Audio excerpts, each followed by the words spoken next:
হঠাৎ খড়ের পালুইতে আগুন লাগার ঘটনাকে কেন্দ্র করে এলাকায় সাধারণ মানুষদের মধ্যে ব্যাপক চাঞ্চল্য সৃষ্টি হয়েছে। মুহূর্তের মধ্যে সেই আগুন বিধ্বংসী চেহারা নেয়। ঘটনাটি ঘটেছে বাঁকুড়া জেলার ইন্দাস ব্লকের ফ্রেন্ডস ক্লাবের সামনে থাকা একটি খড়ের পালুইতে। স্থানীয় সূত্রে জানতে পারা যায়, বাসুদেব সাঁতরা নামে এক ব্যক্তি খড়ের পালুইতে হঠাৎ আগুন লেগে যায়। স্থানীয় বাসিন্দাদের নজর এলে প্রথমে তারাই সেই আগুন নিয়ন্ত্রণে আনার চেষ্টা করেন।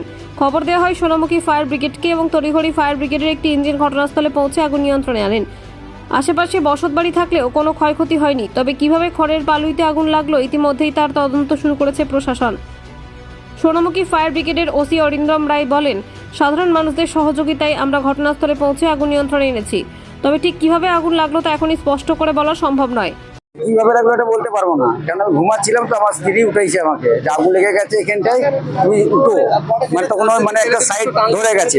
ওই অবস্থা আমার পাশের বাড়ি একটা বাচ্চা ছেলে ছিল, কোনো দু বালতি কোনো রকম জল নিয়ে আয়, তো জলও দু বালতি নিয়ে এলো, নিয়ে এসে আমি দিয়েছি। দেওয়ার পরেতেই আর একটা বাড়িতে কোনো সাবমার্সেল, মানে ওর পাশের বাড়িতে সাবমার্সেল ছিল, তো আমি ওখানে সব পাইপটা আর সাবমার্সেল চালু করতে বলেছি। চালু করার পরেতে আবার আমি দু বালতি জল পুকুরে আনতে যাব, সেই অবস্থায় উপরে আগুনটা আরো উপরে উঠে যেয়ে পাশেতে পালিয়ে লেগেছে। এইটাই ওটা করে যায় 2:30 থেকে 3:45 মধ্যে। কত কারণের মতো খরচ 30 কেমন খরচ ছিল। আলমারি কত টাকা মনে হচ্ছে লস?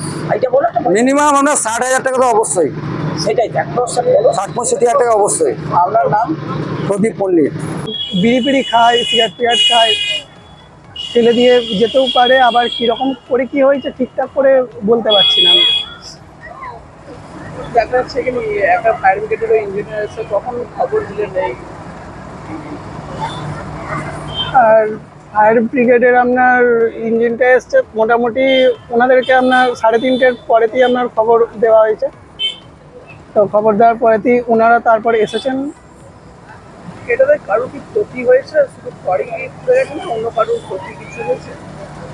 এটা আপনার পাশাপাশি তো কিছু আর সেরকম ক্ষতি তো কিছু দেখতে পাইনি, তো ঘরটাই আপনার পুড়েছে। আপনার নাম? আমার নাম সৌমেন সাঁতরা।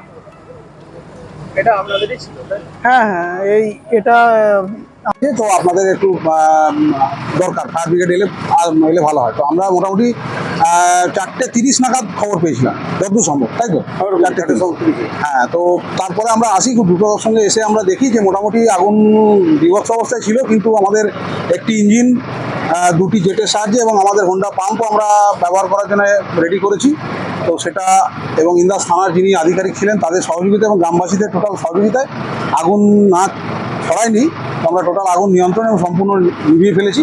পাশাপাশি ঘরবাড়ি ছিল, হয়তো বড় ধরনের কিছু হতে পারত, কিন্তু প্রত্যেকের সহযোগিতায় আমরা আগুন নিভিয়ে ফেলি।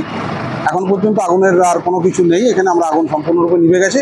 কোনো হতাহত বা কোনো আহতের কোনো খবর নেই, ব্যাস সেটুকু।